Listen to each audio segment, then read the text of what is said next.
So, have you ever stopped to wonder if your tax dollars should be paying for a new sculpture in the park, or maybe helping to fund the National Orchestra? It's one of those questions, right? It sparks these huge debates, pitting the value of our shared culture against ideas like the free market. Well, today, we're jumping right into one of the most passionate arguments in public policy: government funding for the arts.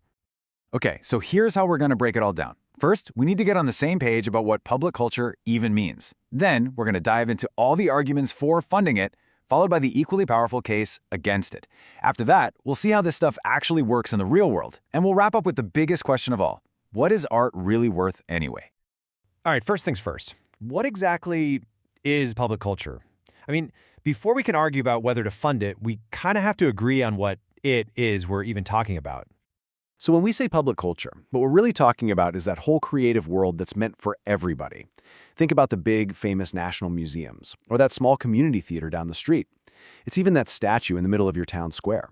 Basically, it's all the art and culture that isn't locked away in some private collection, but is out there for all of us to access and, in theory, to benefit from. And this really gets us to the core conflict. It all boils down to one very direct question. Should the money you and I pay in taxes be used to support these artists and cultural spots? As you're about to see, the arguments on both sides are incredibly strong. So let's jump into the first side of this argument: the case for funding. Why do so many people believe that government support for the arts isn't just, a nice thing to have, but an absolute must?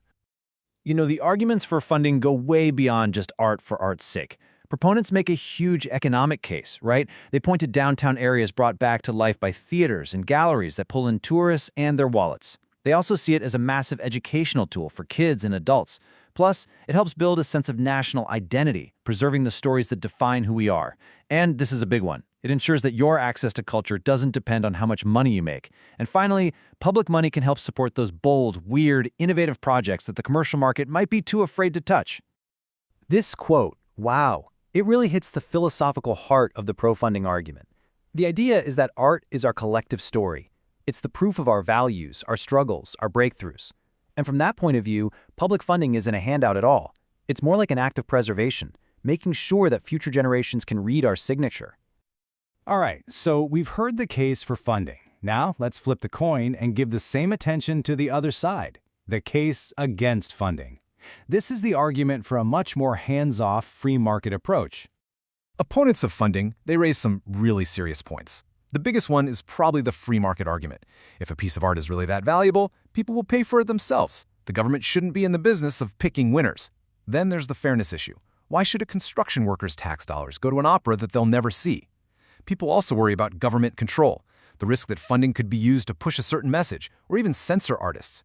Critics also point out that the money often goes to big, established, and you could say elitist institutions, not the struggling artist on the corner. And of course, there's always the big question. Couldn't this money be better spent on things like hospitals or roads? And this quote just perfectly sums up the opposition. The thinking here is that the marketplace is the ultimate democracy. When you buy a concert ticket or a painting, you are casting a direct vote for that piece of art. From this perspective, government funding just gets in the way of that natural, democratic process. So if we put these two views right next to each other, you can really see this is a clash of core beliefs. Proponents see art as a public good, something that benefits everyone, like a park. Opponents see it as a private interest. One side calls it a cultural investment in our future. The other calls it an unfair tax on people today. Is it about creating a national identity, or is it just government overreach? Does it give everyone equal access, or does it cause market distortion by funding art that couldn't make it on its own? These are the real tensions here. Okay, so we've covered the why and the why not. But how does any of this actually work in the real world? Let's take a quick look at the mechanics of how arts funding gets done. A super common model you'll see in a lot of countries is something like a national endowment or an arts council. The key idea, and this is really important, is to create a buffer, a kind of firewall, between the politicians and the artists.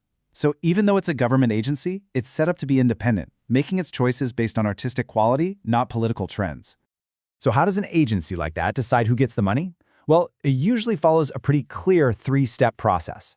First, an artist or an organization sends in a super detailed application for a project. Then, and this part is critical, that application gets judged by a peer review panel.